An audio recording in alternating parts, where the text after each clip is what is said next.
নমস্কার বন্ধুরা, জ্যোতি সিম্পল কিচেনে সবাইকে স্বাগত। আশা করি সবাই তোমরা খুব ভালো আছো আর আমিও ভালো আছি। দেখো, আজকে আমি তোমাদের জন্য একটা সম্পূর্ণ নিরামিষ রেসিপি নিয়ে চলে এসেছি। কড়াতে সর্ষের তেল দিয়ে দিলাম, 3 চামচ সর্ষের তেল আমি দিয়েছি। দেখো, তেলটা গরম হওয়া পর্যন্ত আমি অপেক্ষা করব। এবার তেলটা হালকা গরম হয়েছে আর একটু বাকি আছে, 2 মিনিট একটু আমি ওয়েট করব।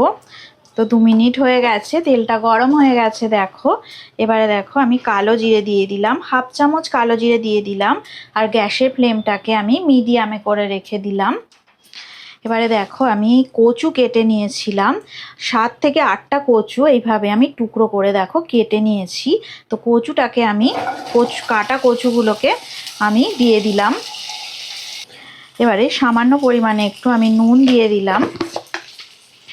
কচুটাকে আমি 2 মিনিট কাটা কচুর টুকরোগুলোকে আমি 2 মিনিট এইভাবে একটু ভাজা করে নেব। এইটা সম্পূর্ণ নিরামিষ রেসিপিটা তোমরা অবশ্যই ট্রাই করতে পারো, নিরামিষের দিনে ট্রাই করতে পারো। এটা ভাতের সাথে দুর্দান্ত খেতে লাগে, দারুণ লাগে, অসাধারণ এই রেসিপিটা খেতে লাগে। যারা কচু খেতে পছন্দ করো তারা তো অবশ্যই ট্রাই করবে, আর যারা কচু খেতে পছন্দ করো না তারাও।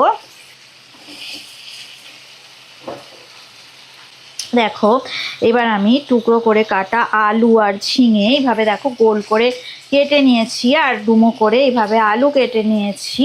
এইভাবে টুকরো করে কাটা আলু আর এইরকম গোল গোল করে কাটা ঝিঙে আমি দিয়ে দেব।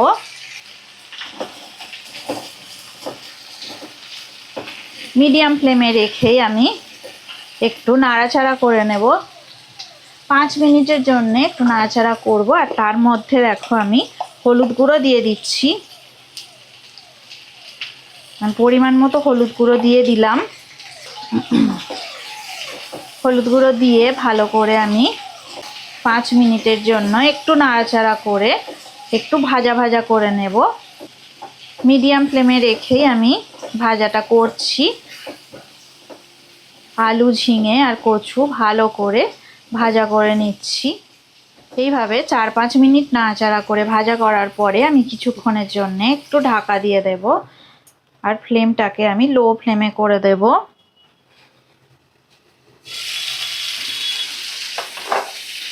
পাঁচ মিনিট হয়ে গেছে। এবার আমি ঢাকাটা খুলে ভালো করে আর একটু নাড়াচাড়া করে ভাজা করে নেব।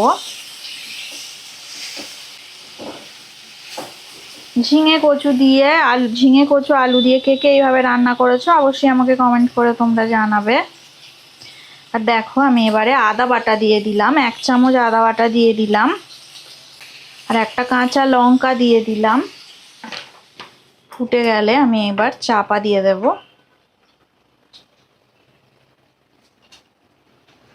ঢাকা দিয়ে মিডিয়াম ফ্লেমে রেখে আমি 7 মিনিট পর ফিরে আসছি।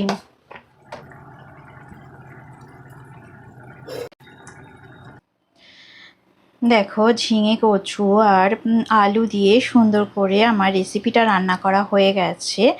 এই রেসিপিটা তোমাদের যদি ভালো লেগে থাকে অবশ্যই লাইক দেবে, শেয়ার করবে আর কমেন্ট করে আমাকে জানাবে তোমাদের কেমন লাগলো। নিরামিষ দিনে অবশ্যই এই রেসিপিটা তোমরা ট্রাই করে দেখতে পারো, আর যারা নিরামিষ খাও তারা তো ট্রাই করবেই, করে আমাকে কমেন্ট করে জানাবে। তোমরা সুন্দর সুন্দর কমেন্ট করো আর আমাকে উৎসাহ দাও, তাহলে আমি আরও নতুন নতুন রেসিপি তোমাদেরকে আমি উপহার দিতে পারবো। তো সবাই সুস্থ থাকো, ভালো থাকো আর আমার রেসিপিগুলো এইভাবে দেখতে থাকো। আশা করি তোমাদের সবার ভালো লাগবে। আজকের মতো টাটা, পরের ভিডিওতে আবার নতুন রেসিপি নিয়ে তোমাদের সঙ্গে দেখা হবে।